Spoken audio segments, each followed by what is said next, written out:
Kembali menonton co-curriculum Badan Beruniform bersama saya Nisa, kita ada Cikgu Hamdan bersama-sama dengan saya di sini. Hari ini kita nak belajar tentang kemah. Kalau di sekolah dulu kemah saya rasa yang macam ini bukan yang macam ini. Ada jenis-jenis yang berbeza ke Cikgu? Ya, betul. Kemah ini ada beberapa jenis kemah yang berbeza kan. Baik. Okey, jadi kemah ini dia dicipta mengikut keadaan iklim sesuatu tempat.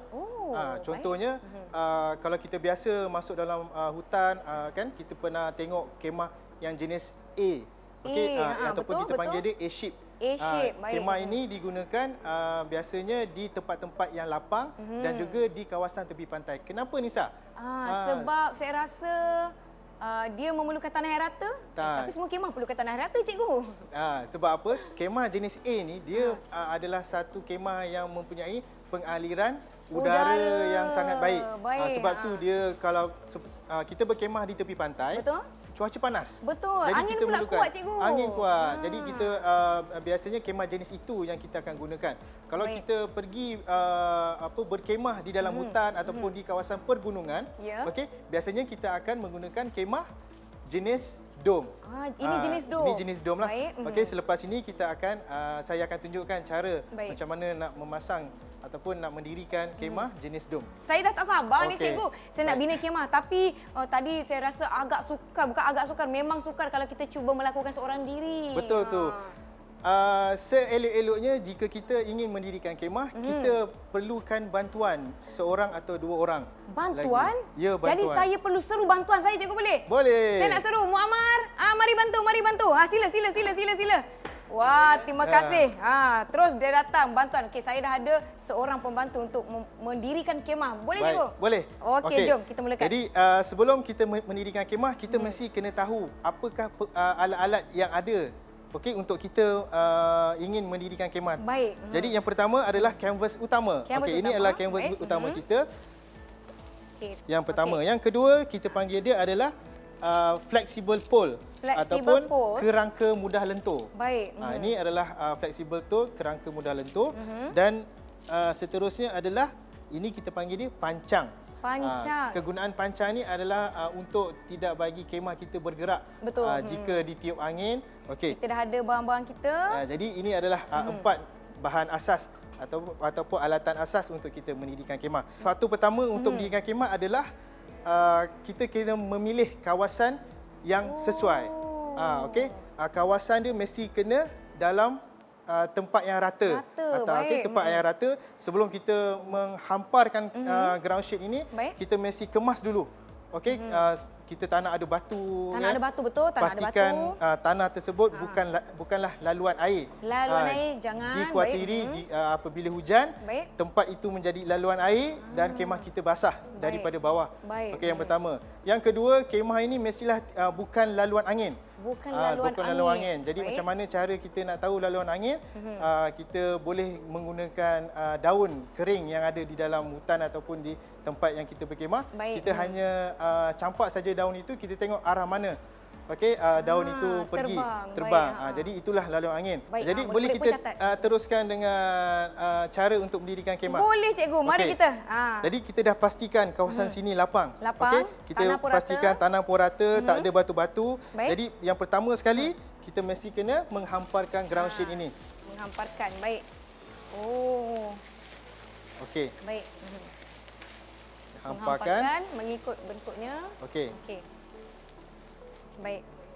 Saya dah. Cantiknya kemah kita, Cikgu. Warna kegemaran saya. Okey, seterusnya ini adalah kerangka mudah lentur. Baik.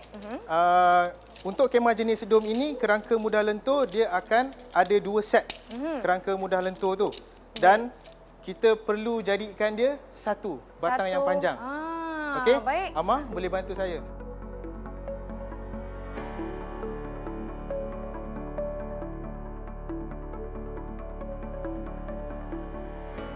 Okey, baik. Selepas kita dah memasang kerangka mudah lentur ini, kita mesti kena letakkan di dalam kedudukan X seperti inilah. Kedudukan X, betul Baik. Okey. Jadi semua nampak tak ada satu lubang di dia kemah ada ini. macam laluan cikgu. Ini adalah tempat untuk kita masukkan kerangka mudah lentur ini. Baik. Jadi mari Sila, kita pasang. mari kita jom.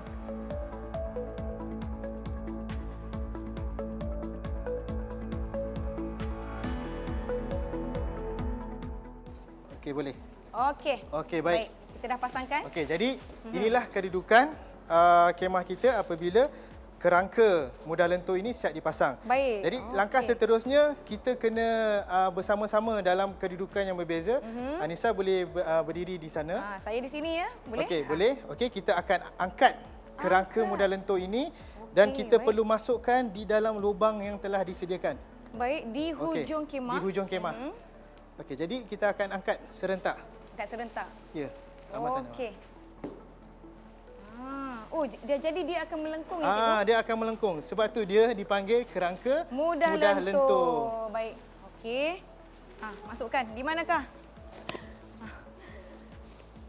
Saya rasa di sini. Dah masuk. Hebatnya saya. Okey, di sini pula.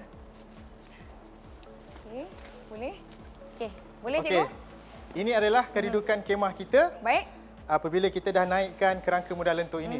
Jadi baik. langkah seterusnya kita perlu ikat. Okey, di atas kemah ini dia ada tali yang kita perlu ikat antara dua-dua kerangka mudah lentur ini supaya kemah kita kukuh. Kukuh, baik. Okey. Silakan Muhammad. Maklumlah dia lebih tinggi daripada saya. Jadi dia perlu ikat dengan kemas dan ikatan yang betul ya. Okey, kita tak perlu ikat mati ikatan di atas ini supaya mudah untuk kita buka balik kemah nanti. Okey. Dah selesai? Dah selesai.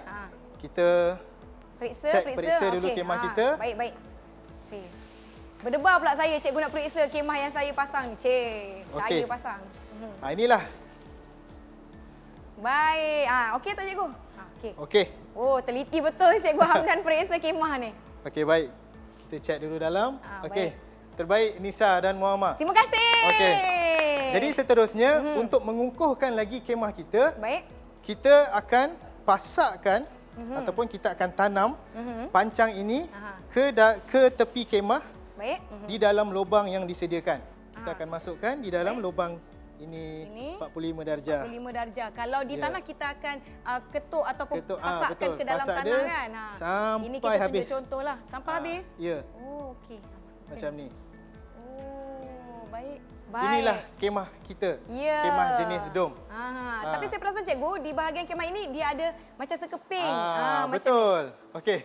Baik. Jadi ini adalah untuk ini kita panggil sebagai fly sheet. Okey, fly sheet ni dia untuk nak menutup di bahagian atas kemah. Baik. Okey. Kalau ada sesetengah jenis kemah, fly sheet ini dia dalam ukuran yang besar. Betul.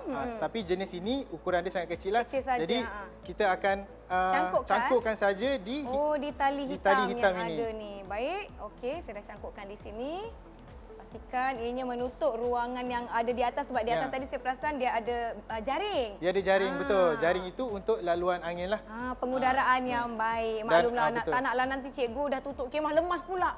Macam mana? Ya, betul. Baik. Dan kemah ini dia sesuai apabila kita pergi aktiviti perkemahan di dalam hutan ataupun gunung lah. Baiklah. Ada lagi banyak soalan ataupun perkongsian yang kita nak minta Cikgu Hamdan kongsikan dengan murid-murid di rumah. Sebelum tu jom. Saya nak berhenti rehat lah cikgu. Saya dah pasang kemah ni, saya penat. Saya minum air boleh cikgu ya? Boleh. Okey, jom kita berehat seketika kembali selepas ini di Didik TV KPM.